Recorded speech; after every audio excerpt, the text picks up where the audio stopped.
महाराष्ट्रात कुणाची हवा राहील, मतदानाचे आकडे कुणाच्या बाजूने जातील यासाठी विविध राजकीय तज्ञांच्या प्रतिक्रिया आम्ही घेतल्या।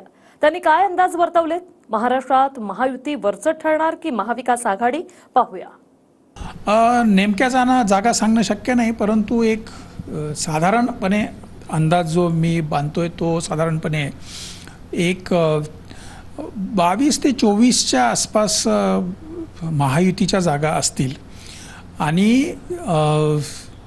एक 24 ते 26 किंवा त्याच्यात अवतीभोवती, म्हणजे जो एक हाफ वे मार्क जो आहे 24 जागांचा, त्याच्यापेक्षा थोडं कमी महायुती आणि थोडं जास्त महाविकास आघाडी असं चित्र राहील असं मला वाटतं महाराष्ट्रातलं। भाजपने या निवडणुकीत गृहपाठच केलेला नव्हता, म्हणजे जे काय होतं तो ओव्हर कॉन्फिडन्स, आत्मविश्वास जो होता त्या आत्मविश्वासाने भाजप लोकांच्या समोर गेलं। जे पक्षांची फोडाफोडी केलेली आहे ते लोक समजून घेतील, तरीही आपल्या बाजूने सहानुभूती असेल किंवा राम मंदिराच्या एकमेव मुद्द्यामुळे आपलं एक वातावरण निर्मिती होईल, मोदी लाट जोरदार चालेल, ह्या भरोशावर भाजप राहिलेली दिसते। आणि त्या व्यतिरिक्त कुठल्याही म्हणजे जाहीरनाम्यातही काही विशेष असं काही नव्हतं की मतदार प्रभावित होतील।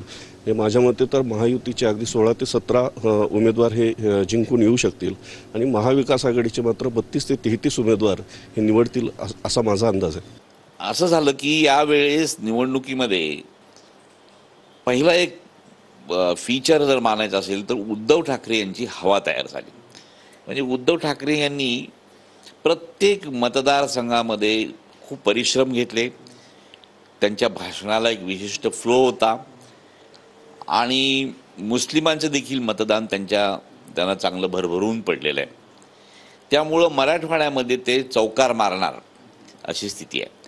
म्हणजे उस्मानाबादची जागा ते परभणीची जागा जिंकणार, औरंगाबादची जागा जी आहे छत्रपती संभाजीनगर ह्यातली देखील जागा ते जिंकतील अशी ही आहे आणि हिंगोलीची जागा जिंकणार। या चारही जागा ते जिंकतील अशी परिस्थिती प्रत्येक मतदारसंघामध्ये आहे।